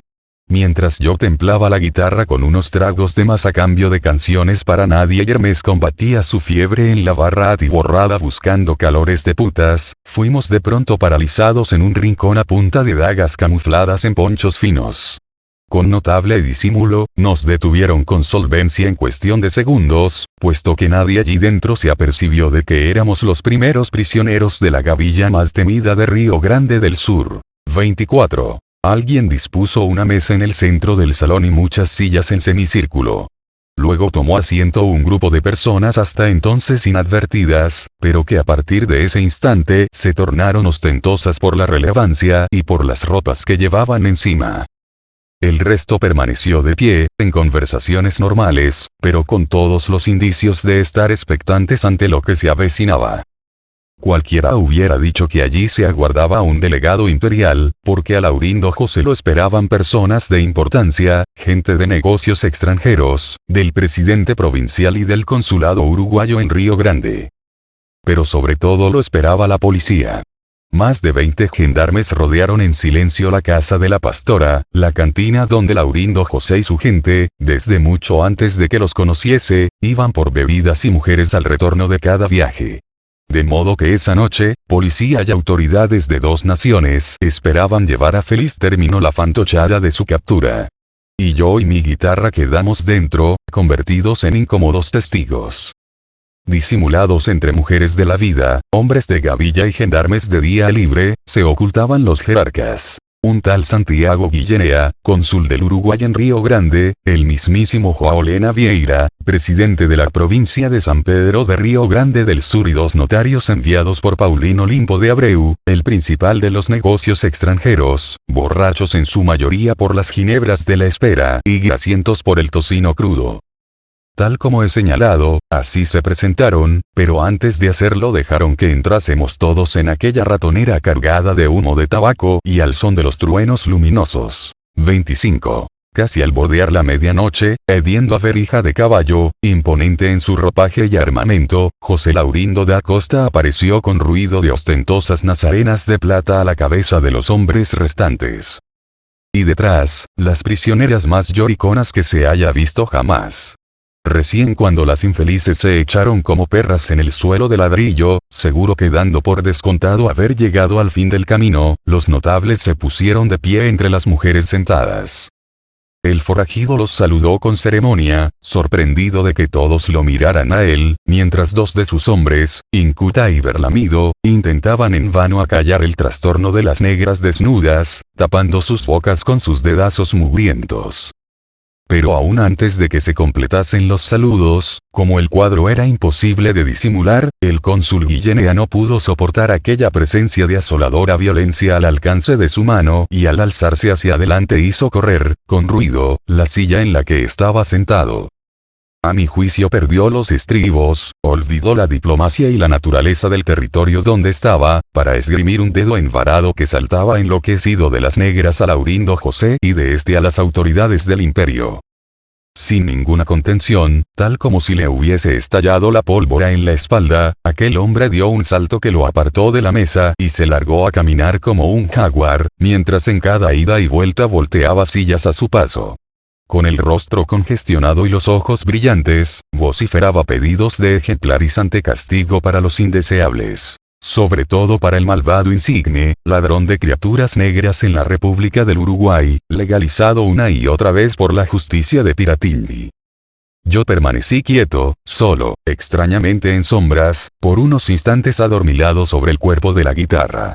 Hasta que alguien, ignoro si el mismo cónsul o alguno de los gendarmes, topó su humanidad contra el instrumento e interrumpió furioso mis canciones que impedían, al parecer, escuchar con claridad. 26. A decir verdad, simpaticé con el cónsul Guillenea. Parecía un buen hombre. De chaleco negro sobre camisa blanca bordada, frente de bronce y seguramente 3 huevos, para lucir en medio de los macacos, paralizados todos sin excepción por la acusación de las malandanzas increíbles de Laurindo José. Su voz sonaba como la de alguien cargado de razón. Muéstrame, cobarde, enséñame tus documentos de propiedad sobre estos seres humanos. Gritaba mientras se le iba encima como una fiera, pasándole a un brazo de las barbas. Apuesto a que tienes papeles tan fraguados y lacrados como los del negro Juan Rosa. ¿De quién está hablando el castellano? Reaccionó al helado Laurindo José. Al caradura se le veía su ojo sano tan sorprendido y sin iniciativa, como a un querubín extraviado en las afueras del cielo. Y hasta hubiera convencido a los presentes de no existir allí, a la vista de todos, la desgraciada Pilar Maicí y sus infantas, echadas en el suelo, humilladas por la desnudez y agobiadas por el cansancio, los emplastos de barro seco, y la desesperanza. ¿Te sorprende, sanguinario? Del infeliz Juan Rosa estoy hablando, lo recibí yo mismo en el consulado de Río Grande. Dije yo mismo. A él casi desnudo, a Juana, su mujer, y a Segundina Marta, su hija de 4 años, ellas sí, totalmente desnudas. ¿Y saben qué hizo esa sabandija en la noche del 8 de noviembre de 1853? ¿No lo saben?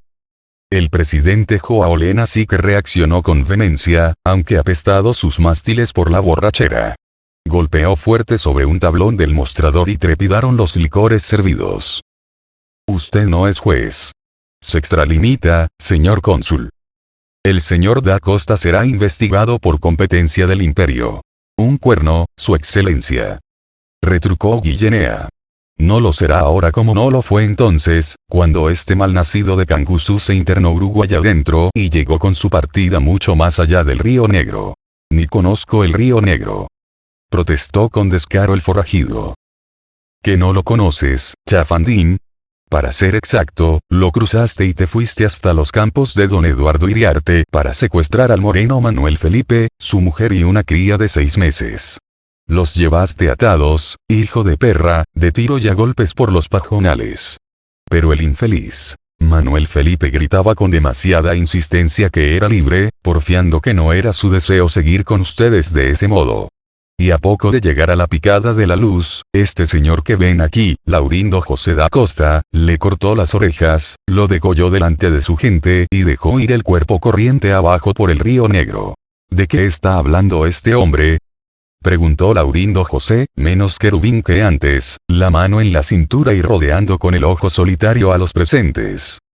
Pero el cónsul Guillenea lo ignoró a él y al presidente Joaolena. Hablaba sin detenerse, destilando una angustia antigua y una furia desmesurada para un auditorio de mujeres petrificadas en las sillas. Y después vendió a la viuda y a la huérfana en Río Grande sin que hasta hoy se conozca el paradero. Pero el destino de Juan Rosa sí pude saberlo. Él, su mujer y su hija fueron vendidos en pelotas al francés Leclerc, notorio traficante de africanos.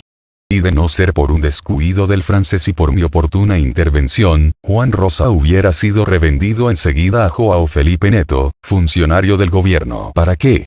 ¿Por qué pagaría por Juan Rosa un funcionario del imperio con dineros públicos? Pues, vayan sabiendo, señores.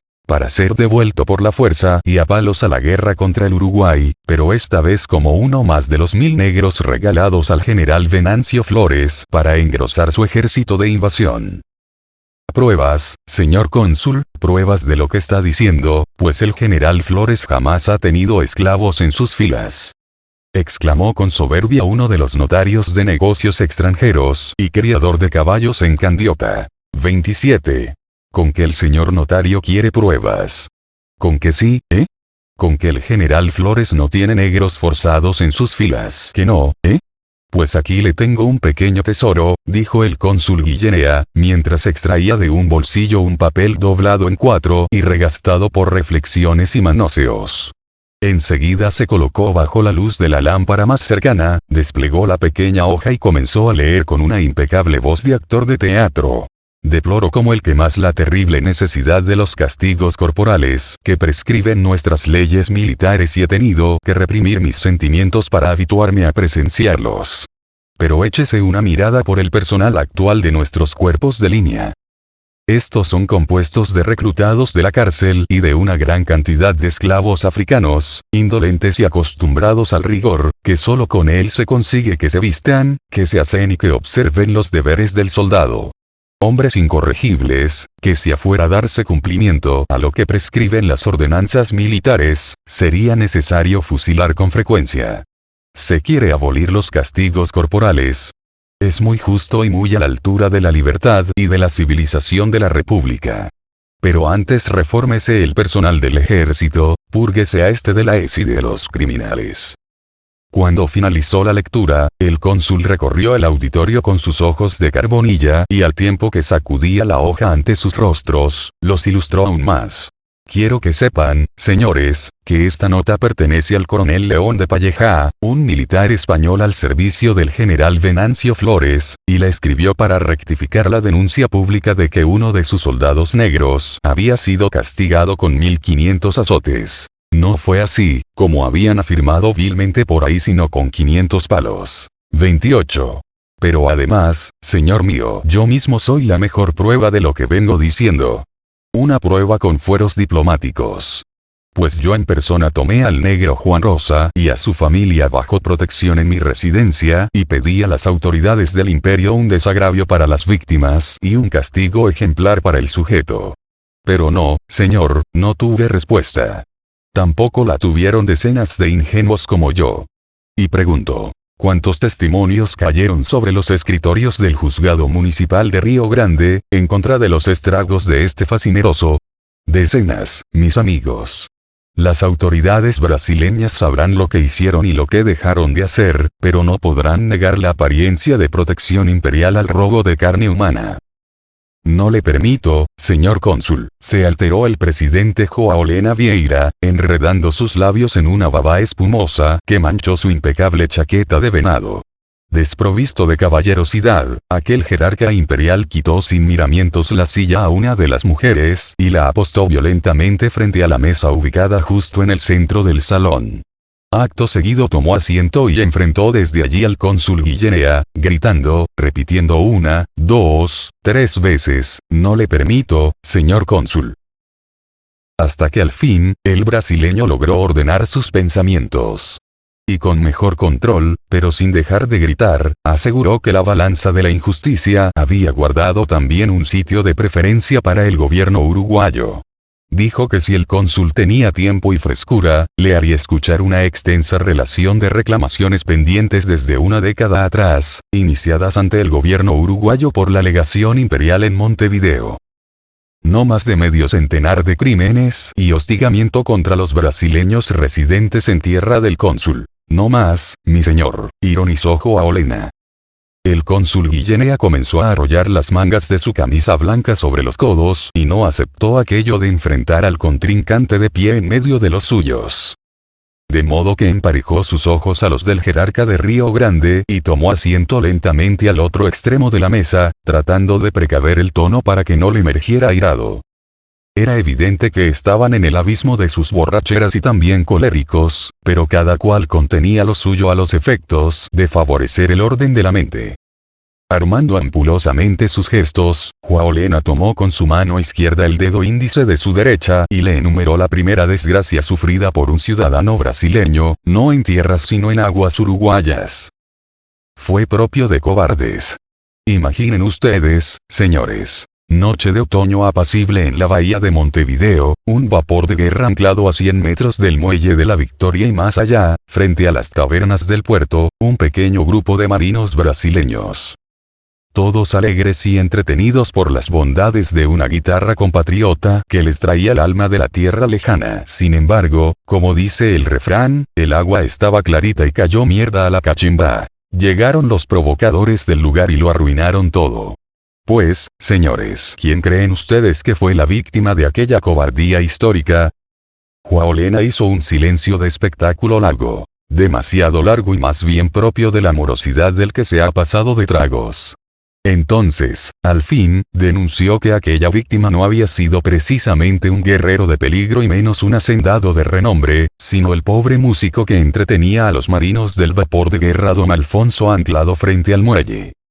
Dijo que el mismo almirante Grenfell en calzoncillos debió abandonar el barco y trepar a una canoa para repeler a grito pelado aquella malsana diversión, una salvajada que al final costó la existencia a uno de sus marinos y una atroz herida estomacal al infeliz del músico. El cónsul Guillenea parecía saber que el jerarca decía la verdad, pero no bajó un milímetro el ángulo del ojo. El músico. La víctima fue el músico.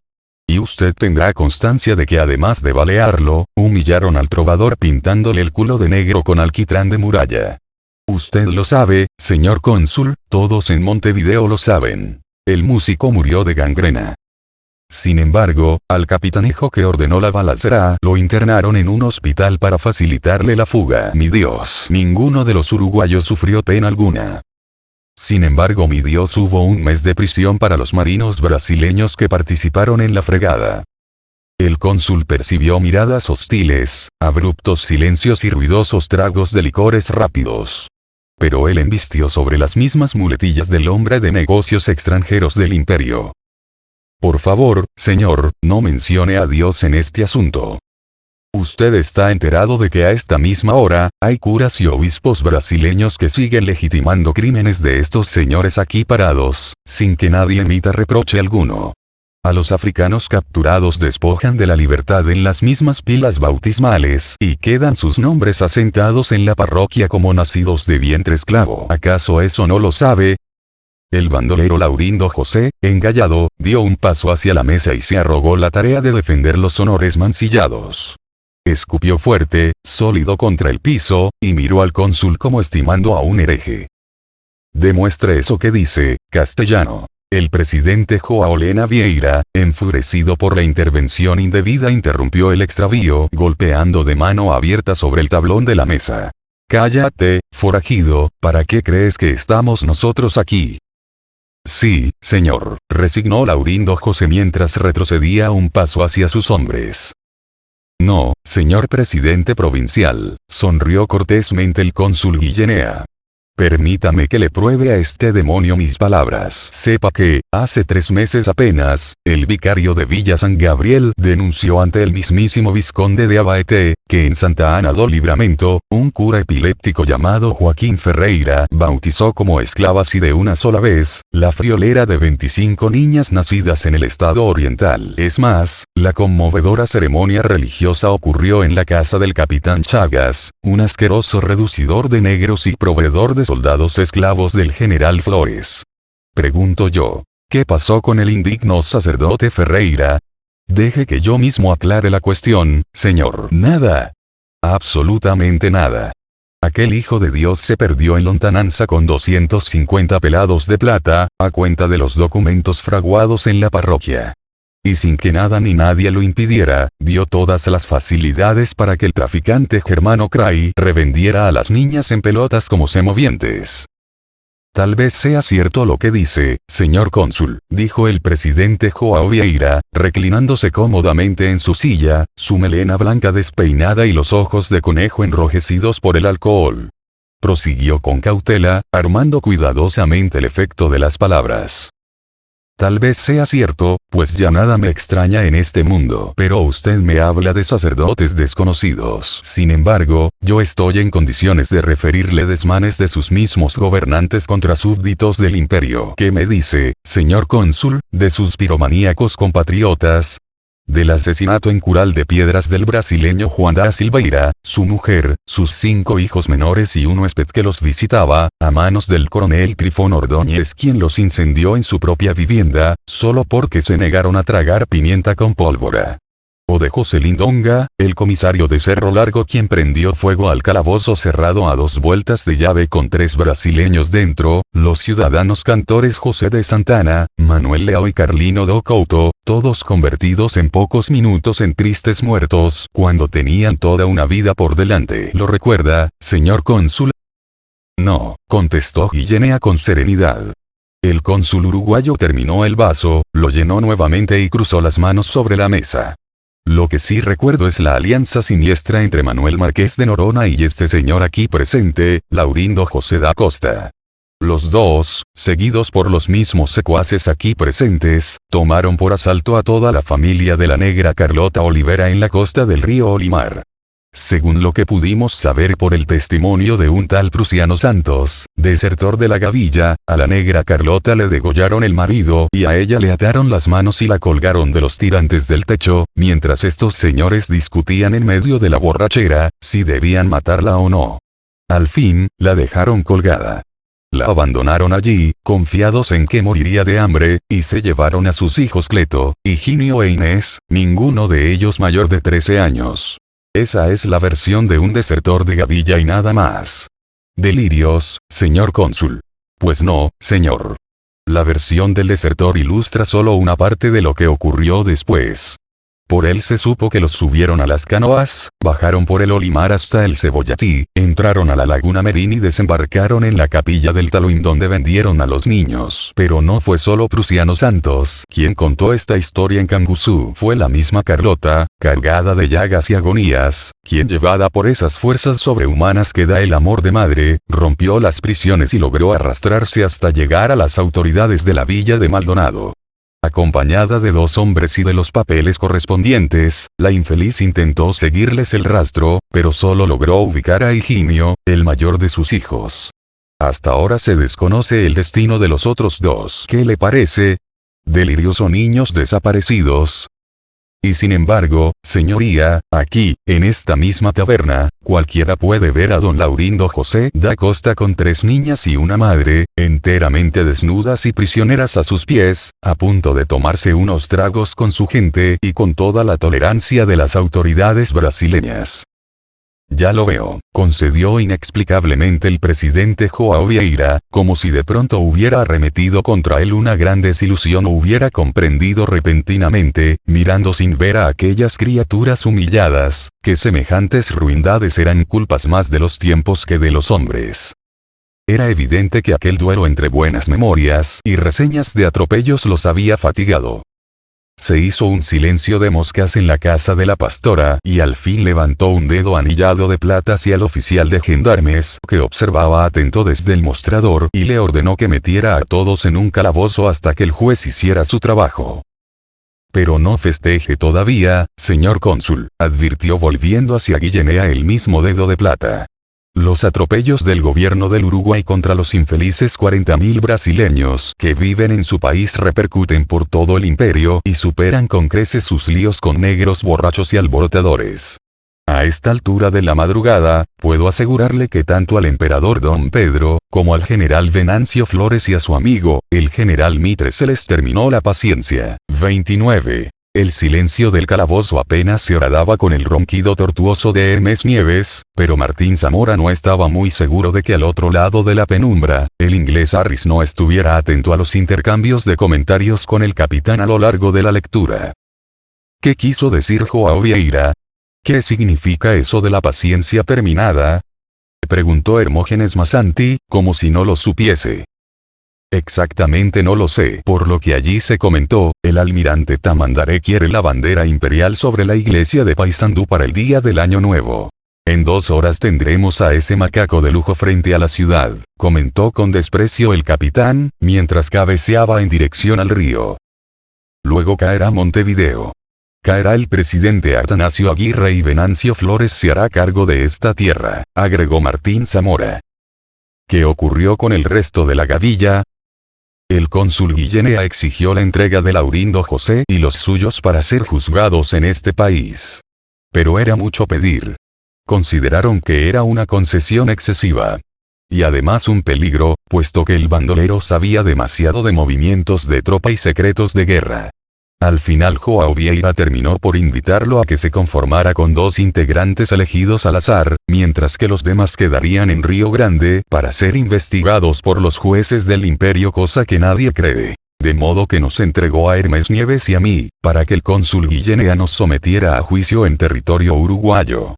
El resto lo sabe usted, señor. Considerando el riesgo de encontrarse durante el trayecto con las partidas armadas del general Flores, el cónsul fue cauto y prefirió abreviar el trámite. Nos dejó en Paysandú y él siguió aliviado de peso hacia Montevideo. ¿Qué quiere que haga con estos papeles? ¿Para qué escribe? Escribo por las razones que dije al principio, para que los que deseen emigrar, sean informados. Es la verdad, palabra por palabra. 27 de noviembre. La apariencia del capitán Masanti era la de un hombre melancólico, pero lleno de decisión. Dejando entrever que un delgado hilo había quedado establecido entre él y Martín Zamora, se acercó al ventanuco del calabozo y miró hacia el río. A juzgar por los apuntes recién leídos, el descaminado prisionero andaluz no tenía ninguna posibilidad real de provocar trastorno alguno. A su entender, apenas alcanzaba la estatura de un desgraciado buscavidas, un vagabundo con la existencia desquiciada por las circunstancias hostiles de un mundo que no le depararía jamás un sitio de preferencia. Y así se lo haría saber al coronel Leandro Gómez. De todos modos, a ojos de Martín Zamora, era evidente que el capitán prefería remolonearse sus minutos antes de abandonar la seguridad del calabozo y atravesar la plaza. Al fin se dio vuelta y observó al brasileño enfermo. Él morirá en pocas horas, ni siquiera habrá tiempo para justiciarlo, pero usted podrá esperar. Si Paysandú resiste, puede que tengan alguna suerte. De lo contrario, desde el fondo penumbroso del recinto, emergió ronca y cauta la voz del inglés. ¿Y qué pasará conmigo, capitán? Hermógenes Masanti le dedicó una ojeada intrigante, pero luego optó por rebuscar en el bolsillo de su chaqueta y extrajo un orden del día doblado en 4, en el que el coronel Gómez daba cuenta al ministro de Guerra y Marina, de 8 desertores de Venancio Flores llegados a Paysandú 3 semanas atrás e interrogados por el Estado Mayor. Uno de ellos era Raymond Harris. El oficial omitió la información que no venía al caso y leyó el tramo final de la carta, alto, para que fuese escuchado con claridad. Y con respecto al capitán Raymond Harris, de nacionalidad inglesa, luego de su interrogatorio se sospecha que finge su condición de desertor. Y de confirmarse que es un espía del gobierno de Mitre, será pasado por las armas a la brevedad. Sin mirarlo siquiera, sin importarle el efecto que había provocado, el capitán Masanti suspiró hondo, guardó el papel en el mismo bolsillo y dejó caer 2 veces un puño cerrado sobre la madera de la puerta. Alguien, el guardia o el abogado de mariposas en el habla, abrió para que abandonase el calabozo. Antes de irse, Hermógenes Masanti se volvió y le dio la última instrucción. Apenas muera el brasileño, avise al guardia para que retiren el cuerpo. Luego, todo volvió a quedar en la penumbra del principio. Quisiera mi guitarra, ahora, murmuró Martín Zamora en voz muy baja, para nadie. Y a mí me agradaría escucharle una canción, dijo de pronto el inglés, girándose en el catre y asintiendo con una sombría comprensión, como si considerase que en situaciones como aquella, una guitarra tiene el mismo valor que un medicamento capaz de retardar la muerte. La historia que le ha contado al oficial es muy convincente y es seguro que le ha removido las entrañas. Es usted un buen hombre, Zamora. Es la verdad, palabra por palabra, volvió a repetir. Mi consuelo es que no viviré para ver los estragos que se vienen.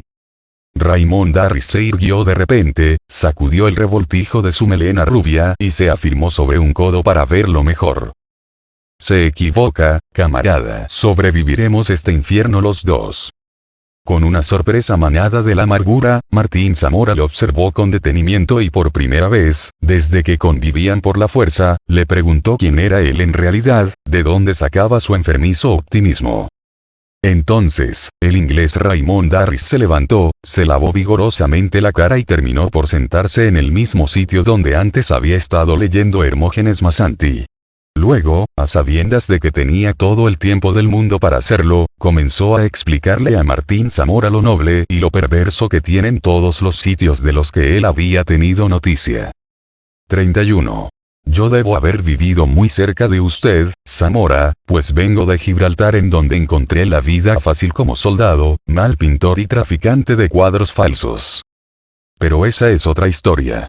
Lo cierto es que este es mi segundo sitio en la vida y ya estoy empezando a creer que la fascinación de los ingleses por la guerra es nuestro defecto fatal, pues nos va llevando de la mano a la decadencia. Vea usted, el Imperio Británico, como le llaman ahora, ha recibido verdaderas bofetadas en estos años, pero ninguna más humillante que el gran motín de la India.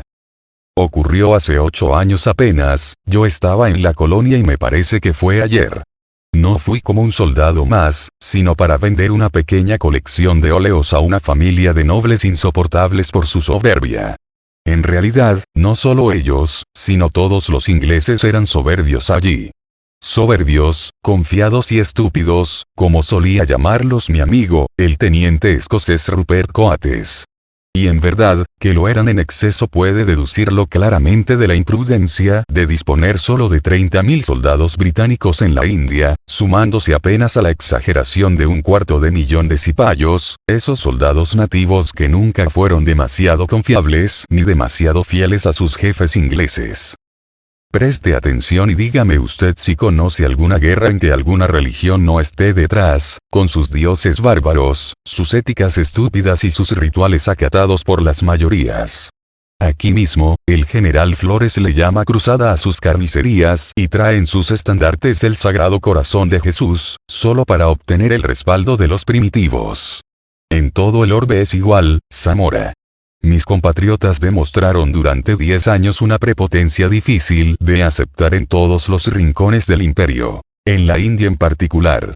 En nombre de nuestra reina virtuosa, se pasaron de la raya jugando a las reformas religiosas y los indios no se sintieron muy complacidos de verlos ocupados en esas tareas. Había que ver a mis compatriotas cazando a los tuks o a los sutis, solo porque se resistían al evangelio. Y a veces, como aquí en Paysandú, el conquistador opera con la misma delicadeza de un elefante en un bazar. Ya lo verá usted. Tarde o temprano, cometerán una soberana estupidez que a ellos les aguará la victoria y a usted le recordará mis palabras. ¿Quién iba a sospechar, por ejemplo, que un moderno rifle iba a ser derrotado por una simple creencia de la chusma y desatar una horrenda carnicería? Me preguntó una noche de brandy mi amigo, el heroico Rupert Coates. Nadie, ninguno de los que allí estábamos. Pues así fue, amigo mío. Cuando el ejército inglés adoptó el nuevo rifle Enfield, los cartuchos venían de la fábrica revestidos de mucha grasa. Y es necesario morderlos para liberar la pólvora. Por esa razón corrió el rumor entre los regimientos indios de que la grasa era de cerdos y de vacas, que aquellos cartuchos eran una artimaña para deshonrar a los cipayos y llevarlos a violar sus propias normas religiosas. Eso fue en enero. En enero del 57. Cuando cayeron en la cuenta de la estupidez cometida, las autoridades se pusieron muy nerviosas y actuaron con toda la rapidez que les permitió su miedo de patanes. ordenaron que los cartuchos engrasados en la fábrica se suministraran únicamente a los europeos y autorizaron a los cipayos a untar los suyos con aceite vegetal. Pero aquella medida, que hubiera sido muy razonable en otro tiempo, llegó demasiado tarde. La irritación de la gente era tan grande, que para marzo los cipayos ya habían rebanado los primeros pescuezos de oficiales británicos. Y en mayo estalló el alzamiento general. El episodio más sangriento del motín ocurrió precisamente donde yo estaba, en Cawnpore, una ciudad de 150.000 habitantes a orillas del Ganges, un sitio donde pude comprobar todo lo noble y lo absurdo que existe en la sociedad de hoy. 1 millar de británicos, incluso 300 mujeres y niños, estuvieron bajo el fuego enemigo durante 18 días. Y a pesar de que las condiciones de vida terminaron por violar todos los elementos de la decencia, durante los primeros días del sitio la vida se desarrolló con sorprendente normalidad. Los soldados bebían champaña, comían arenque ahumado y hasta se celebró una boda, a pesar del fuego constante de los rifles y de la artillería que se mantenía día y noche. Eso lo vi con mis propios ojos, Zamora. Después, todos sin excepción debieron plegarse a una sola comida diaria y pronto nos tocó comer carne de caballo, cosa que a las damas les provocaba más arcadas de asco que buen gusto. Ah, las mujeres. Precisamente las damas de Cawnpore, para mejorar el abastecimiento, renunciaron al componente más preciado de su atuendo. Se despojaron de los calzones y de sus corpiños para hacer los tacos de las balas. Hasta que la situación se hizo desesperada. No había agua, excepto la que podía lograrse en un pozo ubicado fuera del campamento. Pero los soldados que intentaban conseguirla, morían en la empresa. O morían de insolación, porque allí la temperatura llegaba a los 58 grados. Un pozo seco que teníamos dentro del recinto fue utilizado como sepultura de los cadáveres. Todo se incendiaba. Los edificios, los abastecimientos médicos, el alma, todo. 1 mes más tarde, los cipayos pidieron una tregua y nos ofrecieron paso libre por agua hacia Allahabad, una ciudad que estaba a 160 kilómetros río abajo. Aceptamos. La evacuación se inició 2 días después, al amanecer del 27 de junio, en 40 navíos vigilados atentamente por los cipayos armados. Pero apenas subió el último inglés a bordo, los tripulantes nativos saltaron al agua y a continuación los cipayos abrieron fuego sobre las embarcaciones, todavía amarradas a la costa. A la media hora, los barcos estaban incendiados y el río cubierto de cadáveres y mujeres y niños que se ahogaban. Y lo que no lograba el agua, lo hacían ellos, pues los jinetes indios se metían en el río y sableaban sin piedad a los sobrevivientes. Salvo unos 20 hombres que lograron escapar, todos fueron muertos. Como es obvio, yo fui uno de los fugitivos. Y el fantástico teniente Rupert Coates, de quien nos despedimos para siempre en el buque que se lo llevó a las costas de Dover. Más tarde supe que un grupo de mujeres y niños fueron llevados a una casa de adobe cercana a la costa y mantenidos allí varios días en un calor sofocante, hasta que varios hombres, entre ellos algunos carniceros de profesión, entraron en la casa con sables y cuchillos y exterminaron a todos los prisioneros. Los cuerpos desmembrados fueron arrojados a un pozo próximo que, según se afirma, se llenó. Mientras tanto, yo fui arrojado por la fortuna al sitio de donde nunca debí moverme.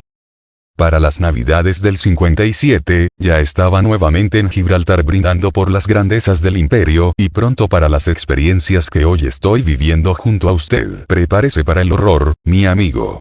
Que yo sepa, desde Tiro a Masada, pasando por la aventura de Taras Bulba en Kiev, hasta Cawnpore, ningún sitio llegó a su fin sin que hubiera atroces humillaciones para el vencido. Y los aborígenes de Paysandú no tienen aspecto de triunfadores, concluyó Raymond Harris con la sorna que jamás lo abandonaba.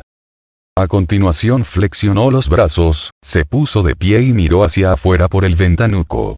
Pero ya todo estaba oscuro y silencioso, extrañamente cargado de medianoche. Sin moverse de su asiento, muy próximo al camastro donde Hermes Nieves agonizaba, Martín Zamora permaneció largo rato anonadado por la historia del inglés, sin perder de vista su silueta dibujada a la luz del pequeño farol de aceite. Usted es un hombre sin fortuna, don Harris. Quiera Dios que salga bien del interrogatorio, dijo Martín Zamora. 32. En la ciudad de Paysandú, a 7 de noviembre de 1864, se presentó don Raymond Harris, a quien se interrogó por orden del señor comandante militar del departamento. Preguntado por su nombre, patria, edad y profesión, dijo llamarse Raymond Harris, de 34 años de edad, inglés y capitán de caballería del regimiento de Blandengues del Ejército de Buenos Aires, y últimamente al servicio de Venancio Flores en el Escuadrón Mayo. Preguntado cómo es que se hallaba en el ejército de los anarquistas, siendo así que pertenecía al de Buenos Aires, dijo que hallándose en servicio activo en el referido regimiento, el ministro de la Guerra argentino invitó a los jefes y oficiales del cuerpo a que pertenece, a que fuesen a formar parte del ejército de Venancio Flores, prometiéndoles ser recompensados por su comportamiento, y que el declarante aceptó como lo hicieron muchos, pero siempre con la intención de pasarse a las fuerzas del gobierno del Uruguay. Preguntado si hace mucho tiempo que se hallaba en servicio con Flores, dijo que 3 meses y días. Preguntado quién le pagaba su sueldo y en dónde revistaba, dijo que durante el tiempo que ha estado con Flores no se le ha pagado ni ha revistado, pues el ministro de la Guerra de la República Argentina le dio su baja de dicho ejército sin haberla solicitado. Preguntado cómo se llama el jefe de su cuerpo en el ejército de Venancio Flores y de cuántos elementos se componía, dijo que era el sargento mayor Francisco Belén y que el escuadrón tendrá 70 hombres.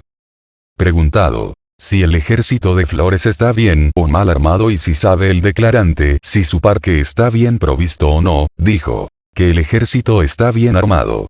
Que el parque consiste en 6 carretas con armamento y municiones. Preguntado ¿qué tiempo hace que se separó del ejército de Flores y en qué lugar? Dijo que se vino el 9 de noviembre desde las proximidades del arroyo Sacra, a donde había ido a inspeccionar con una avanzada para establecer allí el campamento del ejército sitiador. Preguntado ¿en qué estado de moral y disciplina se encuentra el ejército de los anarquistas? Dijo que son muy novatos y con muchos negros esclavos con una desmoralización completa. Preguntado si sabe si Flores pensaba desmontar gente para infantería, dijo que sí, que le había oído decir al mismo Flores en una reunión de jefes y oficiales, con el objeto de adoptar una decisión para desmontar caballería, haciéndoles saber la necesidad que tenía. Que si no conseguía formar un batallón de voluntarios tomados de los cuerpos del ejército, haría desmontar su propia escolta y la división de Gregorio Suárez. Preguntado si tiene armamento suficiente para la fuerza que piensa Flores desmontar, dijo que sí, que tiene como 800 fusiles. Preguntado si estos voluntarios que cita son vecinos de esta población y si los conoce, dijo que sí, que algunos eran vecinos del puerto de esta ciudad y los más extranjeros. Preguntado si conoce a alguna de sus casas, dijo que no. Preguntado si tiene algo más que agregar acerca de lo que se le ha interrogado, dijo que sí, que estando en el ejército de Flores oyó que había algunos italianos residentes en el puerto de esta ciudad, que tenían 2 cantones en el pueblo, uno de ellos frente a la trinchera de la calle Real, con el pretexto de defender sus intereses.